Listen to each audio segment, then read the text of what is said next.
देखिपे सांग मैंने ये आम सब बेलपणा तैयारी होची बेलपणा सहित नडिया काजू किशमिश कदली अंगूर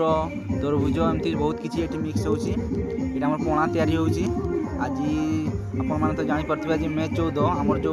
बैशाख मास एप्रिल 14 रु मे 14 आम जो बैशाख मास लास्ट हुए तो आज मे 14 आज बैशाख मास लास्ट से आमर ये गाँव में आमर पणा दिया हुए प्रत्येक वर्ष पणा भोग एमती किसी करा हुए तो से आमर आज 14 तारीख से आज आम पणा तैयारी करूँ देखिपे आज आम गाँव में पणा दिया हम भोग दिया हम आज बैशाख मास लास्ट अच्छी देखिपे समस्ते कम लगी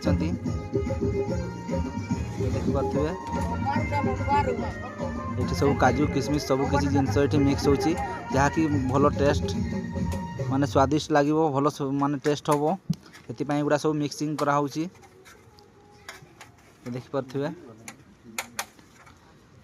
तो ठीक अच्छे सांग मैंने आपण गाँव एमती पणा तैयारी हुए कि नहीं आपण मैंने कमेंट करेंगे आउ एबे तो एगुड़ा तैयारी होची मु देखेबी आपण मानकू जेतेबेले बंटा हम पणा तैयारी हो पणा तो एबे तैयारी होची जेतेबेले बंटा हम लोक मैंने आसबे पणा भोग खाइबा पई सेतेबेले मु आपण मानकू देखेबी।